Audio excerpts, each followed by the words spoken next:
Folks, this is Tom Opre, your host to the podcast where we ask the tough questions regarding man's impact on the world's wildlife. Raw and unfiltered, we strive to help you fully understand the real issues at hand. Our goal, ensuring the world's wildlife and wildlife habitat exists forever. Stay tuned for another edition of Shepherds of the Wild.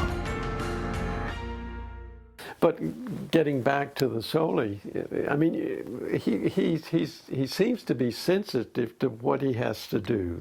The Europeans involved, that he's got his imprint on the land that he wants to have, and it's his dream to bring the animals back. Now, whether or not he'll be successful in getting to the level that he wants or not, he'll have to make that decision himself. But also stemming with, he's in a vulnerable position in terms of his proximity to Lusaka. How far is it from Lusaka? 100 kilometers? Oh, no, much more than that, but it's 200? It's about a 3-hour drive from the fish farm. So, I mean, it's a good 2 hours, it's a little over 2 hours to get to the main turnoff in the lower Luano. And so the history of the Luano used to be one game management area, the entire valley, very large area. And then it got split because the government wanted to obviously charge more money and have more quota. And of course, the subsistence farmers failed, and the subsistence poaching took over, and of course the commercial poaching took over. So they've literally lost entire species. I mean, the area had lots of Cape buffalo, and maybe once in a while there'll be a small group of Dugga boys that'll cross the river and hang out for a week or two, and then they're off. For the first time ever, elephants, which elephants used to be all through there. I mean, it was part of, as Roland explains it, it's part of the ancient travel corridor, coming from out of the Luangwa, but also coming from the west to get down into the lower Zambezi. And so for the first time in over 20 years, they saw elephants crossing this year. And in fact, while I was there in August and September this year, we had a group of 6 elephants that had crossed about 3 days earlier across the Luangwa on the very eastern boundary. And had gone up in there, and of course we didn't have the means to go chase after them because they had too much of a head start. But there's good population in certain places of impala and warthog and kudu. There's 60-inch kudu running around, lots of them. Really large specimens. I mean, you get beautiful pictures of that. Really, seeing lots of young now, but just in the 5 years they've been there, I think they've taken out close to 20,000 snares. They've collected close to 500 homemade shotguns and rifles. And the system, what I'm seeing is once you stop eliminating entire age classes due to poaching, because it's not, especially with the snares, the animals reproduce. And they do, especially the small ones. Small ones come back. But the lions, I mean, now they think they have 3 prides of lions just in one area there. We put camera traps out in the spring of last year, and we recorded over the course of 2 or 3 weeks over 20 different leopards, mature leopards, male and female, including one leopard that was every bit of 200 pounds, which is almost unheard of. So we saw some incredible stuff going on there, but it's still, and we're starting to see more and more wildlife outside of those areas, those last few pockets. And so it's been interesting to see every time I go there a progression of more and more wildlife in certain areas. And there have been setbacks. I talked to you last night about the drought they had a year ago this fall, and a lot of the animals just died of starvation. There was plenty of water, but they just couldn't. The grasses didn't grow. They didn't get the rain they needed to, and so but they didn't move 5 or 10 kilometers out of there where they could have gone to other places with food. So it's been fascinating to see all that, and the people are buying into it, and that's what. You see them buying into it. You see they have these little satellite dishes now that they get, for, I don't know, some little amount of money. They get a package with a little dish, little 10-inch dish. It comes with a little screen, little 10-inch LCD screen, and a little receiver. And you see these houses with satellite dishes on them now. we talked a little bit about the disconnect in society, and I do want to touch. I do this with all the experts I talk to. You know, you've watched society. Everything changes. You talk about even in Africa on the ground, things change all the time. Things change from when you lived in Belgium, Congo, to when you came back home to North Carolina. What are we gonna? What is society gonna have to? What kind of things within society are gonna have to change, or at least be accepted for wildlife to exist in places like where the Bisa and the Luangwa and the Loano and other parts of the world? Yeah, we're talking about ourselves too. I mean, we're part of the big piece of the pie. The Chinese are another part of the pie, and I think a lot of it. I mean, the Cold War's over. 9/11 taught us some lessons.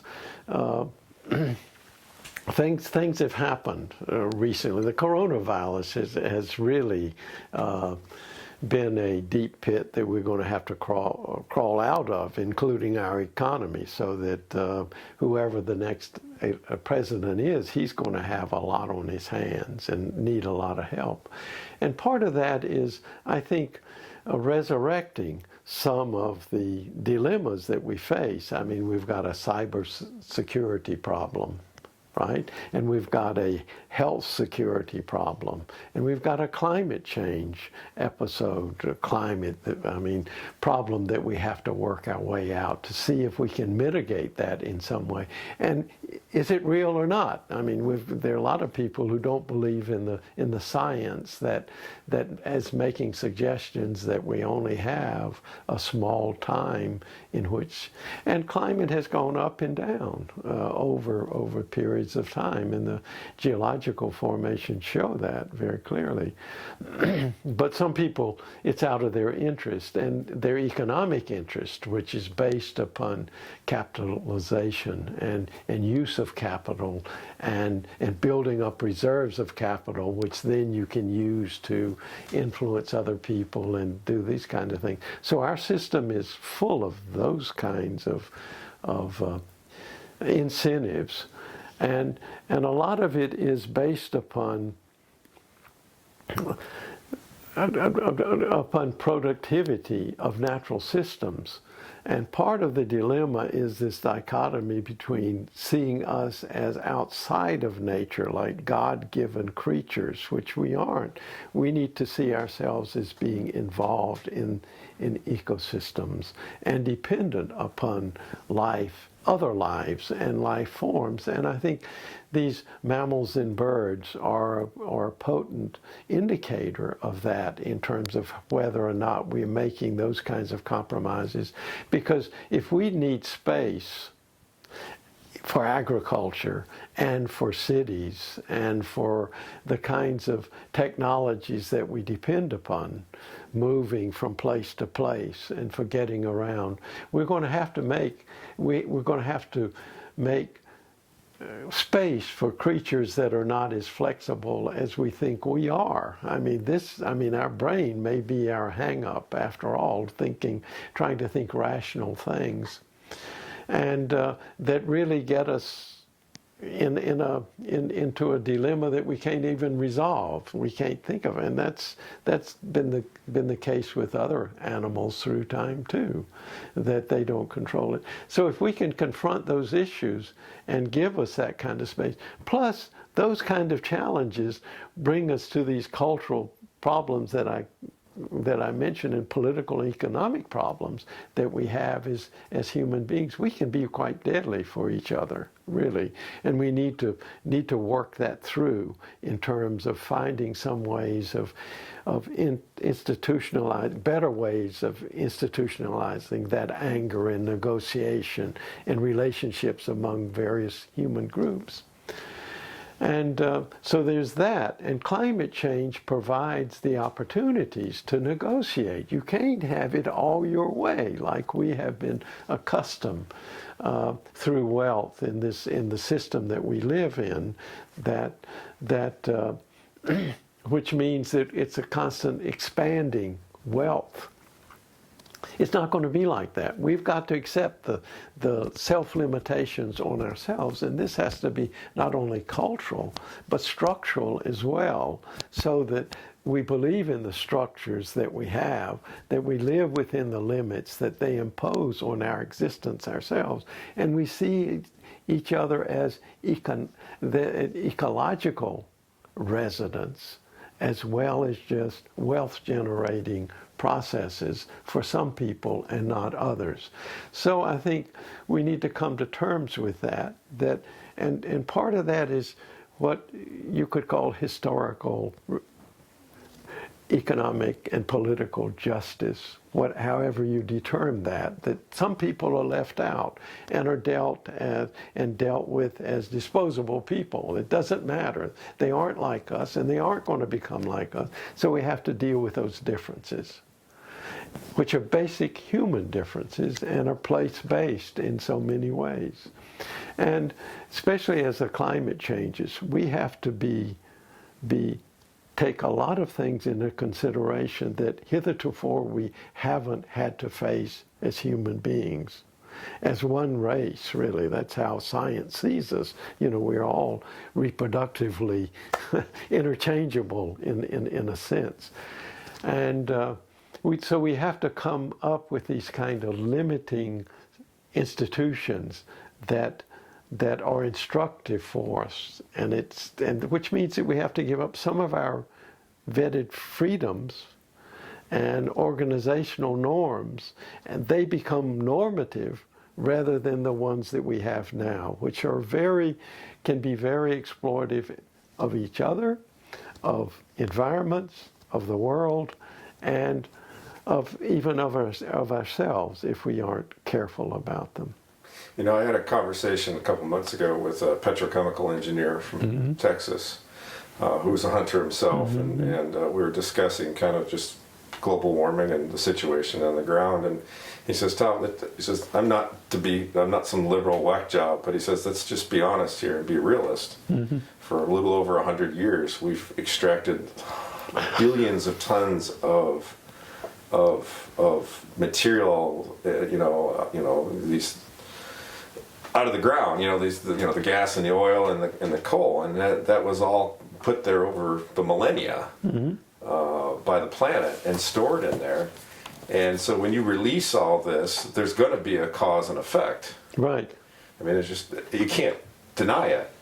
But he did say that we do have technological abilities to try to capture those greenhouse gases and put them back in the earth, and that would help alleviate many of the issues they have here. But one of the things that I see is an issue here, the biggest issue, as you said, it's humans. And it's just not only our train of thought and our culture, or the Western culture, the Eastern culture, or people in Africa. It's just this huge population of humans. It's 7.5 billion, and I don't know how they can figure that out, but that's what they think. And plus or minus. Yeah, 7.5 billion people on the planet, and in order to keep stability, because every human being wants to have a place to sleep, wants to have food on the table, wants to be able to raise their children. Basic human rights is what they basic human rights. And when we're in a scenario where there's so many people and so many resources needed, because if people go hungry, they riot. And we've seen this all over the world over the millennia, time and time again in different cultures. When the food runs out, society ends. And so in order for these governments to keep stability and keep the power and the control, we have to mow down more habitat, wildlife habitat, in order to slash and burn it, in order to plant more crops, because that's the only way we know of keeping stability in our society. And I guess the question I have for you is, what is humanity going to do to make sure that, I grew up, I was an Eagle Scout, and I was taught to leave this place better than you found it. Yeah. How are we going to do that? I don't have answers for that. I don't think you anticipated that I would, but I've certainly given it thought, and it's a struggle. It's a struggle because I know it's there. What do you do about it? And I think individually it has to become a struggle as well. So much of our education doesn't teach us the things of how to live adequately, really. Commercialism tells us what we should eat, and it keeps changing, and some of the things that we consume and assume that it's healthy for us is not very healthy at all. And there are professions like doctors that make a living off of catering to people's needs, in terms of when they become healthy. And so I do it in terms of I tell doctors, look, that I'm more than a client. I'm a knowledgeable client because I take care of myself, and I pay for health insurance on that basis. So I pay something to come see you, and I want answers, and I don't care whether you think it's the answer that I'm seeking, because that's not the case. I'm a learner, and I want to tap into that knowledge, and I want you to be careful and truthful to me in terms of telling me what the things is. And I haven't experienced, any really debilitating disease yet, but I would like to know. I'd like to have a decent death too. I don't want to languor and be a charge of you pumped out, because you can keep my body alive for a long time, and I know that. So I have a legal will to say, don't do it, don't resuscitate. And so that kind of thing. We've got to establish new norms that allows us as individuals. You see, that's the one thing that individuals can be very divisive too. Just like when it happens, it can happen in groups too, that have an identities that propel themselves to discount other groups like themselves and become destructive to them, to exploit them like they do the resource. So humankind can be very exploitive of each other and of their own kind in a way.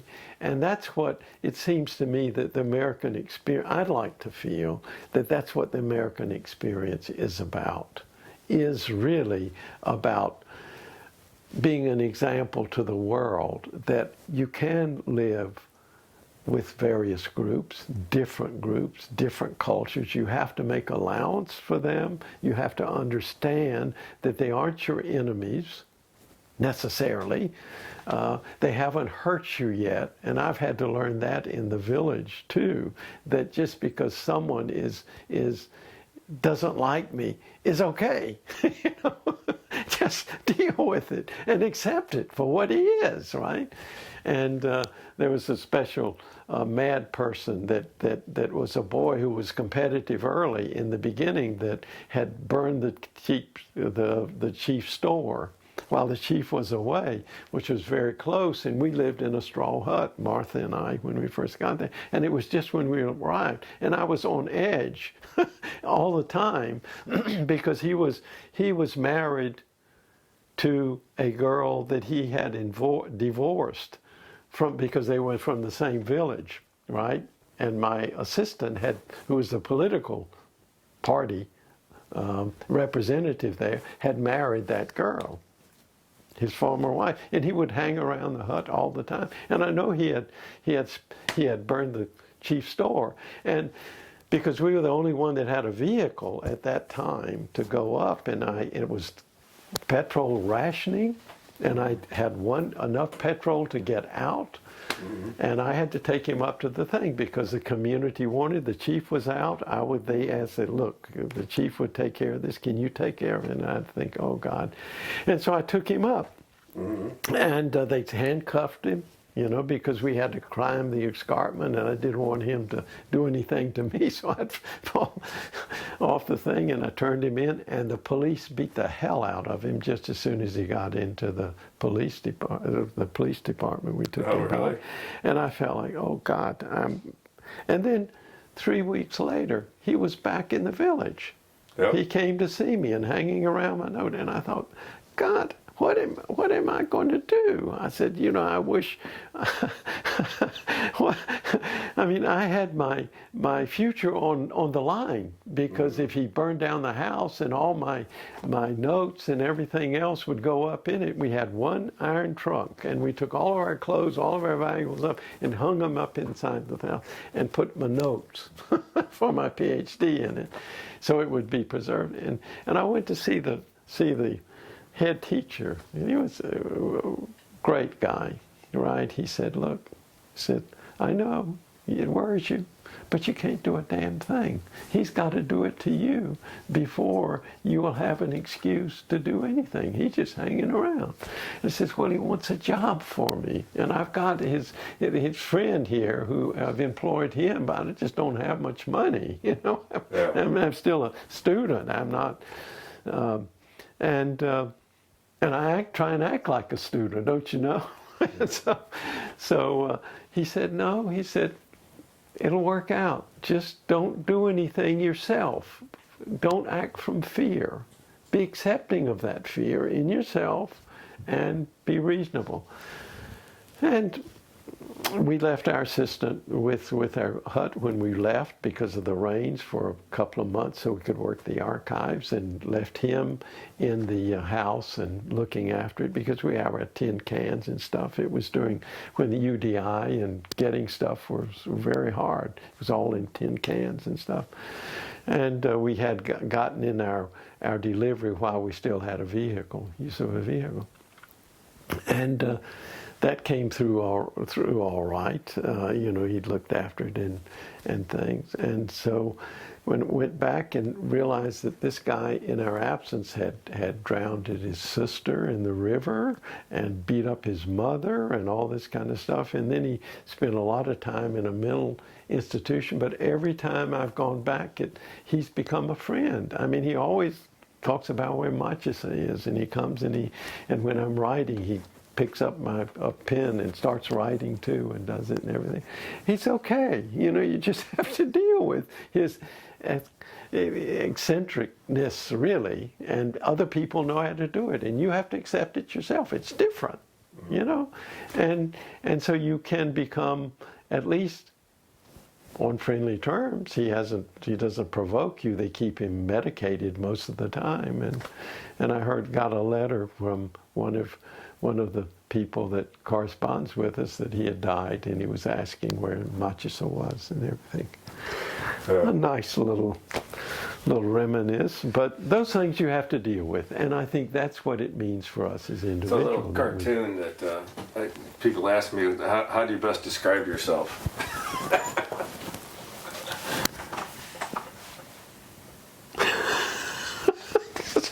I told you last night I'm kind of the bearer of bad news to the hunting industry. So well, I listen. I agree with you, and I want to let you know that any way that I can help, because for me, in my return of life, it's in a sense helping biology understand and zoology understand that look, it's important, this kind of stuff, and don't necessarily draw lines. Be careful of the lines that you put in your own life, so that keeps you a part of people. We're all products of small groups, but some of us allow to get out of it more so than others, and give us the opportunity.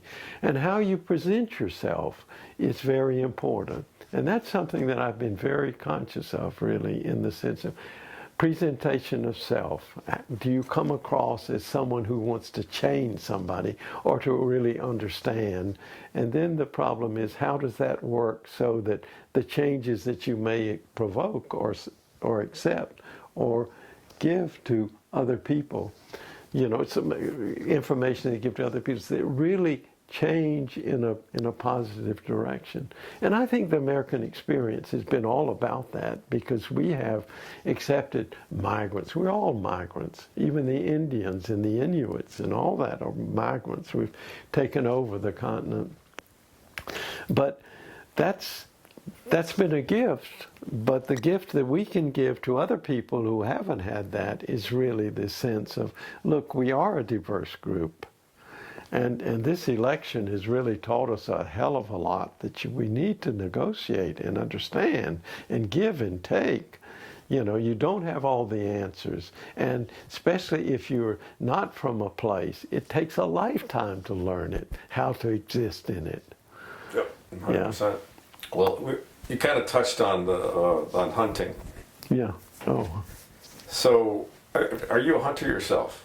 I have been a hunter. It's been more cerebral. I talk about it with other people. One of the things I did was I asked the game department to give me a government licenses because there were certain animals that were important for hunters to kill, because these are ones that were aligned with the chiefs, where eland, elephant, lions. I didn't want to take a lion. I didn't want to do it. I wanted to go with someone. So they gave me a license to take a governor's license to take a lion and an eland. And I gave it to this hunter. And that was part of my dissertation, was what's the process? How does a man become a man, right? You take on these dangerous animals. And that's why buffalo were so important in the hierarchy. You either accepted the responsibility and the risk of that uncertainty so that you performed it for your lineage, because buffalo was one of the ones that the state didn't care much about. Because why? Because they were concerned about the ranches and brucellosis and all these things that buffalo might transmit to them. So they were risky things, and they were dangerous. And they didn't care how many the ranger's notes that I have, all of his notes too, when he'd make his safari in and spend months in the valley. I mean, he hated these people, right? But it didn't matter, because they were taken off by buffalo, a lot of them, really, in terms of, that was the animals that they presented. So I have a chapter in there, the buffalo mystique, and how it worked out over several decades, yeah, and how each of these hunters fared in terms of their gaining and maintenance of status among their relatives, yeah. But hunting has been a great process, really. I see it one of those things that everybody engages in, whether it's preying on something else. It's a process where you don't know what the uncertainties are when you begin a day of search. But it is a search, and you don't know what you're going to find. And when you find it, what are you going to do with it? Does it give you a chance to approach it and to obtain it, or to kill it, or to obtain it as property? And then what do you do about it? It's a gift. It's a gift, and what do you do in return so that other people who have not been there with you in the process, that they can learn too? And that's what my life has been about. And that was a gift from my father, taking me there on the deer stand with him, telling me to be steady, be calm, be silent, damn it, don't squiggle around. If a deer comes this way, we won't do it. But what you're talking about is not only North America, people from North America hunting, but also the symbolism and the parallels with the Bisa hunters, yeah, sure. the native indigenous communities. And so, two questions. First one is, why should we continue to have modern hunt? Why should we still have hunting in this modern age? Mm-hmm. That's the first question. The second question is, how can we incorporate indigenous communities in a model, an economic model, and a conservation model that allows them to participate in areas that, because of colonialism, they've been shut out? Mm. How can we do that? Very good questions. Very good question. Your first question was, what about hunting? Should it continue? What I find redeeming about hunting, as far as conservation, is you see value in wild animals and being wild. And you can have your own egocentric values attached to it. And like my father was a dove hunter, and he would practice in terms of pulling those birds out of the sky, and he was darn good at it. But it was a release from him. really. In a sense, that was one way in which I think his professionalism, I mean, if you were in somebody's mouth for most of the day, I mean, it wasn't a very pleasant thing. I mean, but you had to do it to put bread on things. That really he got relief from that, and it took him into a different environment. And there were other people there that he met that he wouldn't have met in the dental chair or even in church or wherever else he'd spend his time. And so it's that level of conditioning and differences that it makes for our own well-being. And it gave him exercise. Walking around. We don't have much exercise otherwise. I mean, we're mechanical. So hunting is a way that really, and there are different kinds of hunters. And we talked about this last night in terms of whether it's ego, in terms of the peer group, and you're trying to gain stature within the peer group, in terms of your stories or your trophies and your real awards or whatever, like Safari Club deals with. And they have trophy wives too, which deals with the relationships. And you can see that. Oh, I'd hate to be in that position, but there it is. I mean, so that's a part of a piece that becomes of that. That's in terms of knowing a person who hunts, right? But I can also tell you that there are beautiful things that happen. That's one way of putting it. Wonderful things that people have, habits, ideas of understanding what other lives go through in the process, and be able to position themselves to take a life or not, and to make a life that, make a decision that, well, let that life be. I've accomplished something in terms of demonstrating my own efficiency, my own way of coming to game, so to speak, and releasing it and saying, look, that's a day well spent. Bird watching is another way. Safari hunting is part of cooperative America that really is quite, I mean, I've known a lot of those people through Safari Club, and it ain't hunting. There's a lot missed. It's more in terms of showmanship, and that's what you get it in warfare too. I mean, it's ugly stuff. Dark trophies. And there's a book here on dark trophies about war and what it's like. People really get into enemies. They aren't human beings. There's a certain abandonment of civil rights and civil society, being civilized in that sense, because they're across the border. So that's the answer to the first question. Yes, hunting is something that people can do beautifully well. And it's like a singer or a basketball player or anything. You can know when it's done well, or a football player, anything like that is on exhibit. Let me just stop you for 1 second.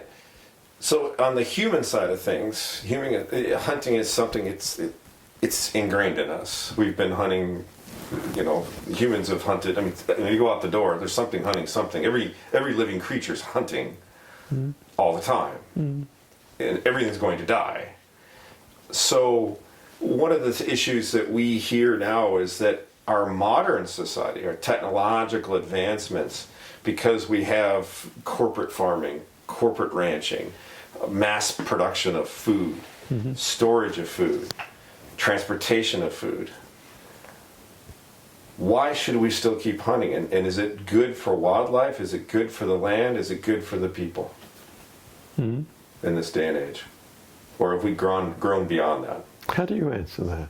Well, I'm asking you the question because I got lots of answers. I want to hear yours. I've got some answers, and it runs like this. And this is the alliteration in terms of the eyes, the 4 eyes, ideas, right? That's an idea. You mentioned several of them that works up a system, a way of looking at life, right, in which hunting is a frame, or hunting is not a frame, right? You can have either one, okay? And then there are images. There are images that display that. Your technology creates images that are much more motivating than just ideas. We can talk, but when you have an image that really it's a bunch of structured ideas. They just don't happen. But images, you can carry it with you and present them as something that is believable because it has a lot of ideas embedded in that. What is the picture about? What has been excluded from that? But it motivates people just by having an automobile that may be the kind of technology that they want.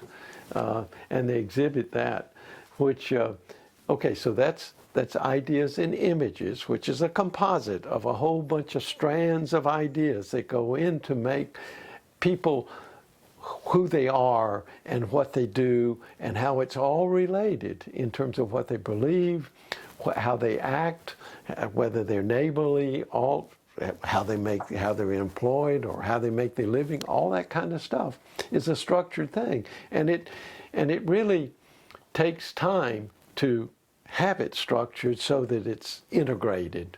Otherwise, people who are bipolar or other ways have kinds of problems with dealing with life, okay? And then, but those things can change. Individuals do change, and many of the individuals that I've known at Nawalia have changed too. I've changed. Damn it, I'm trying to cope with old age now, right? That I'm not the young guy that this guy says up here that I was at one time, and it takes that kind of accepting those kind of limits, okay? Disciplining myself. But then how do you hold that? How do you structure it as a group, as a nation state, as a state institution?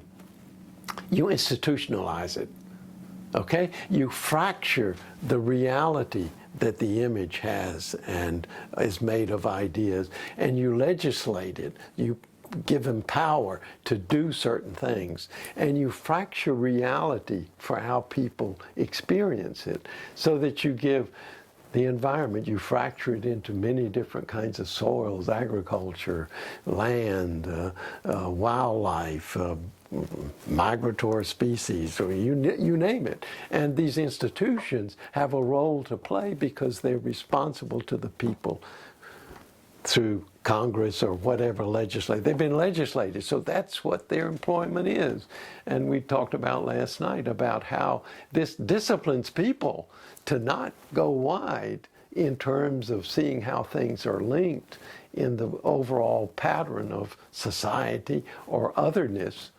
They don't do that.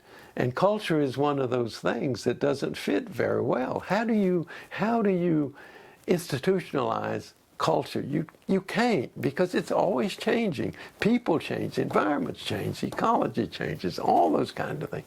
Wildlife changes, anything alive changes from one generation to the next. And then they are limited to issues. So there you have them, ideas, images, institutions, issues, right? That's a trap right there. And we've done it well in terms of our own institutional living. Now, that for me is not how villagers live. And that's not how Westerners live. You know, they aren't city people. They live on broad spaces. And they have different kinds of values and different kinds of ways of dealing with their uncertainties than from what we do, who live in the cities and can't grow our own food. We have to buy it, so we have to earn an income that allows us to have some decent lifestyle and travel and all these other kinds of things. And I think that's kind of coming to an end, you know. And so we're going to have to be much more efficient and effective in terms of how we relate to other lives and other people and ourselves. So the second question was what? We were talking about these indigenous communities. Oh, okay. And how do we or should we, in order to get a buy-in, because what I've come to understand in my own research and my own filming is that if we can't get a buy-in by the community, the people that are on the ground living with the wildlife isn't going to survive. Yeah, no. Yeah, that's but right. How do we get them? You know, we get these colonial in Africa. We get these holdovers from colonial times where, you can't hunt, and then the communal areas where they can hunt, and most of those open areas have literally been hunted so hard that there is no animals, and or been poached so hard that there is no animals in that. Is there a solution, or do you have any recommendations on how to create that model? What influences me? You know, I can't be focused on something that I don't know about, that I haven't heard about, that I don't know any knowledge about. That can't concern me. So, and there's silences in culture as well. I mean, and when you only know one language, that's one grid that you learn, and learn all your life. It takes whole life, because that changes too. And where you are in that culture, you know, in that society, you know a certain cultural aspect of it. And part of it's professionally, how you make your life. That sets limits on what you can do. And the income that you earn to give the freedom to experience other things. So those kind of silences. Institutions have silences too. They don't dare talk about. And culture is one of those. In terms of the institutions have a culture. You do this. This is your terms of contract, right? You do this, and don't you spend lives with doing these other kinds of things. So village life taught me that, look, you've got to be concerned about what other people are doing and what you don't understand, and the silences in your own life. And find teachers and mentors who will teach you what that is. And for me, life has been that way. I've learned a hell of a lot from other people. They have become friends. I've been a stranger to them, and they've taken me in and taught me and spend time with me. And the conversation still continues among the Bisa. I've assumed that part of my role is through the conversations that I have with them, so that they understand a little, whatever they can, of lives differently lived. That I don't have money, a lot of money to dispense, right? I mean, for them, I've been an enigma in a sense, because how can they exploit me, right? I didn't marry into the group, right? I kept my distinct identity, and that was part of it. But I didn't do any harm to them, and so on this last trip, I asked him, okay, what do people? I asked several people to find out what about Machisa? What kind of person is him? And he said, well, we wish he would. He lives in a straw hut, or we give him accommodation in the prison or whatever. They have a police post, and that was where I was housed for a while. Or I've been in the palace. The chief gives me a room in his palace, right? That was interesting. Or different times, and it's up to their choice. They give me what it is, and. So I've learned a different part of the village every place where they've put me. I've also learned that I really am not a Bisa, right? And they told me, look, your maternal cord is not buried here. You know, it's somewhere else. So don't start acting like a Bisa. You know, you're a guest. And so I act like a guest, and respectfully a guest. And the other thing was, you know, to realize that you don't quite fit in. You aren't like most of these people who come here. Come for animals, come for this, come for that. You know, we know how to deal with them, but you ask questions. You know, strange. So how can we, or should we incorporate, you know, the new models of safari hunting, wildlife conservation in Africa or other parts of the world that have a strong indigenous community linked to wildlife. I mean, how do we change this model? Well, I think ideas, images, institutions. Institutions got to change. Institutions got to change because that's the state. And what does the state do? The state is, there are two institutions that I know of. There are others, but in the Western world that got supremacy over others, and one was merchants and the church and the state, right? And they supported the state, both the church and commerce supported it. And the state doesn't make any kind of thing that's worth, I started to say worth having. What I mean is that it doesn't sustain itself. It sustains itself by exploiting what is produced in the real estate that it says it owns, like a fiefdom, okay? And so is the church. The church is the one that does the imagery and the ideas that we're godlike creatures, and it does that because it is extractive. It's an extractive institution. Most of the state's institutions are also extractive. They create, they reduce it to cash, and it becomes part of the system to pay the salaries and to do what the state can do to support itself, to sustain itself. Okay, so the state is an extractive institution, and it's economic because it has power to extract that from various properties, and it's based on property. Again, that doesn't fit very well with that village situation. I mean, because a gun was something that was for the lineage. One of the ways that guns were, and it was beyond sale. You couldn't sell it, right? And so you have to think like people at the village level think if you're really going to enter a conversation to them. And you probably don't have a lot that they have that they really want except money. So how in the capitalistic system that we live in, and that's a broad term, and I don't want to get into definitions or whatever, but that's generating wealth. How do you generate wealth from other people, take advantage of it in our own society, as well as from the environment, how you generate wealth from it?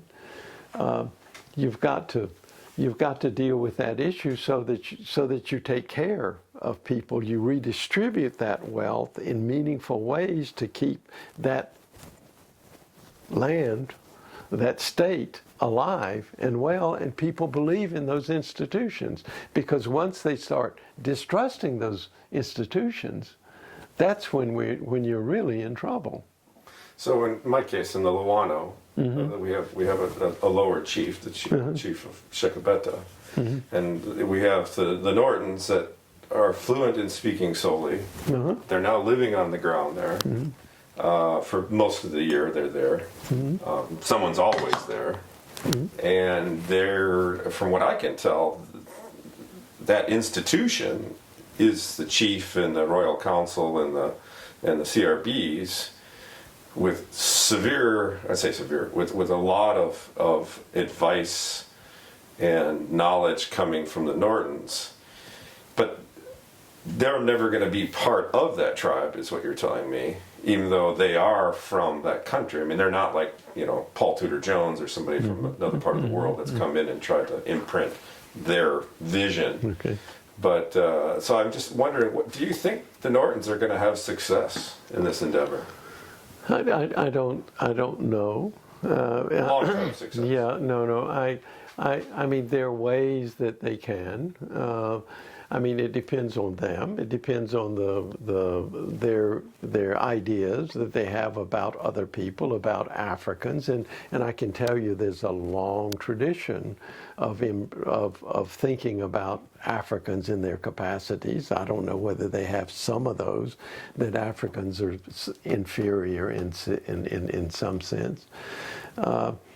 And one has to overcome that in their own way, and it has to be reciprocated from the other. So that, in a sense, creates space so that communities can become rational participants in a system that doesn't belong to them, because now the only way they can become participants is as subordinates.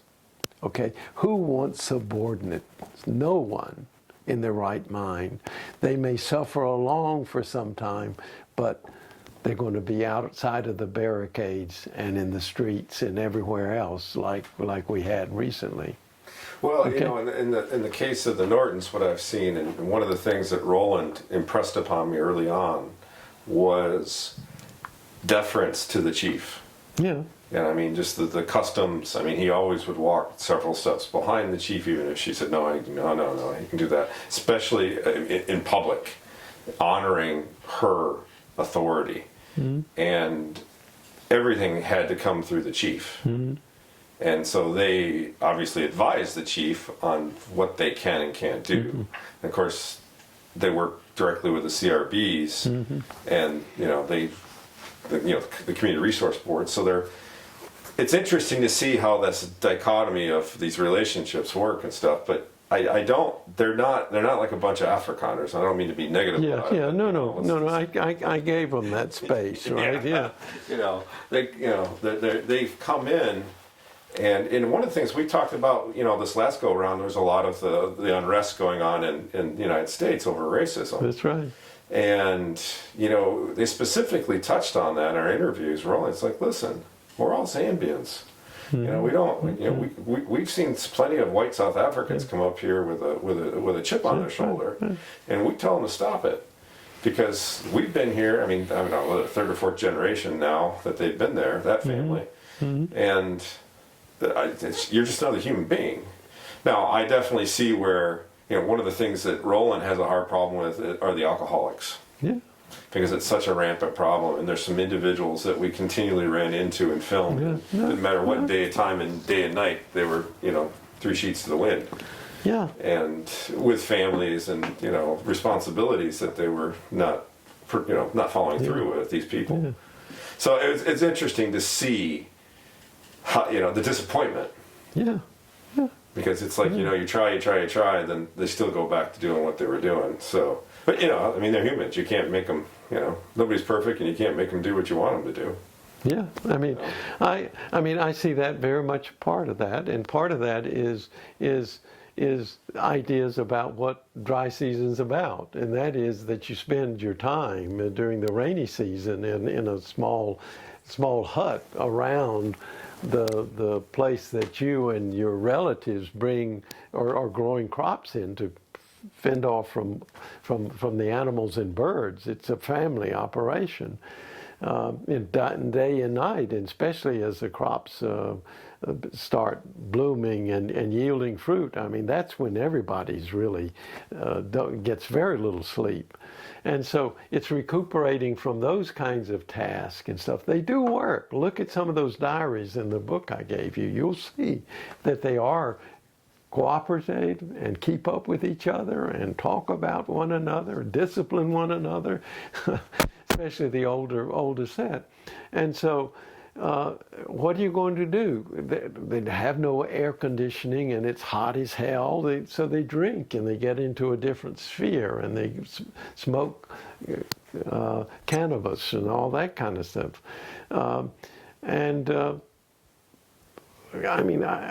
I never drank. I didn't go to bill parties, because what they do, they have one straw which is a reed, and everybody puts their lips and they draw it out. Well, for me, God, I couldn't stand that. That was a health problem that I couldn't have. I didn't present myself to it. And so I had to say, no, I'm a child. I don't drink that like other children here. I don't drink it. And I'll sit and we'll talk. And you drink it, but I can't drink it, right? And so I had to make limits and understand myself in relationship to them, and hope that they would give me space as well. And so, there's going to be, life's a trip. I mean, it's like a hunt. You start out in the morning and you hope for the best, and they start out often with a dream. They dream, or someone puts them up to, we need meat, and so they go out, and they don't know what they're going to face. You know, they have some ideas of what they have. See, I got into problems with with Biologists. I published several articles in the Journal of African Ecology, and that's where wildlife managers do it, in terms of to show how you could increase participation by giving local people who were interacting with animals, killing animals for feeding their constituencies, could monitor the game, and you could make sense of it, right? And they said no. He said, it doesn't make sense because it's not a transect. It's not duplicable. I said, well, every time you go hunting, it's not duplicable. The animals move. They are found in different habitats. That's where hunters go. They have a better idea about where the animals are than you ever will as a stranger. Only strangers make transects. And that's a way to get through a space real quickly. And so I got 2 articles published to show that there was some change, certainly over the years. But here's the process, and it works. And you learned a lot about why people hunted certain animals and what they did with it, and what they learned from each expedition, the kind of notes that I served you there, you know. They were making observations too. And that's what you need to cultivate. These are actors. Hunters could be actors if you give them a system. But no, you take these ill-educated students who really didn't get into secondary school, and you put them as rangers or as scouts, and you are the ones who enforce it on other people. You give them power over people. And do they like you? No, hell no. But they realize that you get something, and you become a significant man because you have a salary. Now, what does that do to our society? Okay, it's not, I mean, they're acting they're become participating in a system that they control, right? You need to tap into that system and not control it, but at least use what you know to develop a system that incorporates them as actors. You don't want them subordinates. You want them subordinates of the state, just like rules, but you want them to comply to the rules, and you want to make your rules amenable to what makes sustainable life for them. There may be times when they maybe need to snare. Okay, God forbid, we don't like it because it confronts some of our values, but if your kids are starving, you would snare. I would snare, and if I wanted to be a poacher, I know you would, as I would become a poacher that they wouldn't know anything about, because there are two kinds of indicators that you need to be aware of, and that's exit. Some people have exit strategies, and most communities that I know has exited from the state system of wildlife management, and they snare heavily rather than increase their vulnerabilities by gunshots. Okay, and they do it quite successfully, and you don't know about it, except you see snares, but you try and get a snarer to attach to that snare, and it'd be difficult to find him. And secondly, the second one is voice. Now that's, silence is economic. Okay, they know the value of wildlife to them is economically, and it's for local distribution. Okay, keeping that family alive, and that status is connected to that too, and responsibility. The other is voice, and that is when they speak up, and you know that you're being confronted with something, that you better act, and that's political.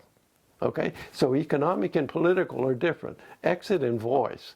What you want in a system is loyalty. That's what every commercial agent wants, is loyalty to the product. Branding is the name of the game, right? Trumpism, okay? Trump hotels or whatever, or whatever, anything, kind of peaches or whatever, or airlines, Delta Airlines. You want branding, right? That's what you focus in, and you're rewarded for that. Those are the options, but there's indicators for each one of those, and they're different, and that's what biologists have to contend with, to know whether it's exit or voice. If voice, try and be responsible to that voice. It's a conversation that they're trying to get. And I can show you that happened with this community-based stuff. The wildlife scouts and the game department shut them all out. They didn't want to hear that noise. They were the ones who were vetting the system locally, and they expected conformity. Now that doesn't get any loyal clients to speak of. They aren't there. Or, loyalty. You want loyalty. You want respect. Everybody wants respect from other people, that I'm a human being. I have some rights. Listen to me. Or maybe I don't. Teach me. Right? Biologists need to listen. And I think that they would have something to, look what we've done to the Indians. It's not their game anymore. I mean, Canadians, I think, have done a better job from the looks of it in terms of communities having tribal land and the like. They have that, okay? They make space for those kinds of operations. And I'm sure there are problems with that too. So I was going to mention. Have I helped you? No, that was great. No, I was going to mention though that the Nortons have utilized trail cameras. Yeah, no, that's a great snaring thing. So when they first got there, people were starving to death. Instead of putting money in infrastructure, they originally promised the first year was nothing but feeding people. Yeah. So they fed the people, and then it was like, okay, we're going to stop this poaching. So they started putting trail cams out instead of having scouts sit on the side of a trail for a week waiting for some guy to come by. And they didn't act on it other than to post the pictures in the villages. And the problem went away. Because most of these villages, the game scouts have, it's a relative. But that is a response. Yeah. That a response that you do it. But you see, giving people something, it's easy to give you something. It's easy to give you information. But how are you going to act on it? You've got to internalize that in a way. And you don't want to become dependent on my information. You want to act in your own and create your own world so it's yours. And the same thing is true. I mean, you can't give. It's easy to give, but it doesn't help that much. It's got to be engineered, to use that term, for lack of a better one. The people themselves have to act on that information. And that's how all information is, really. It's a gift, but you have to make it by internalizing it into your worldviews, if it's useful or not, and use it in a way that enhances your own well-being as a participant. You're participating in it. You don't want dependency, right? And that's what giving them these gifts, standing out to get their attention, to say, look, I have something to give.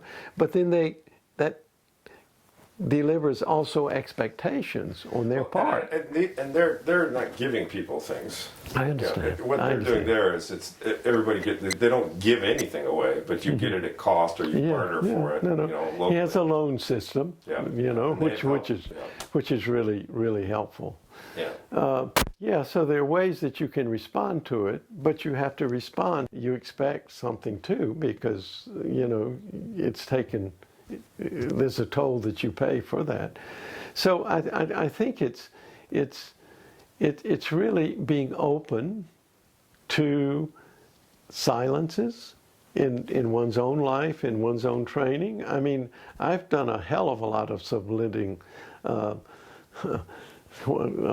subjecting myself to the discipline of learning disciplines, right? History and linguistics and anthropology and it goes on, economics and politics, all that kind of stuff. I serve on a lot of committees in these various areas as well for doctoral candidates. And, it's what you have to do. You have to stay open and understand that it's living too. You have to live too, and hopefully continue to develop. And I hope I can continue that for as long as I live, because I think there is a chance when the system starts failing that it ain't worth living anymore, and it's best just give up your bed for someone who can perhaps recuperate. Thanks for listening. You can find this podcast wherever great podcasts live, including on the Shepherds of Wildlife Society website at shepherdsofwildlife.org. Please tell a friend, and let's save wildlife together.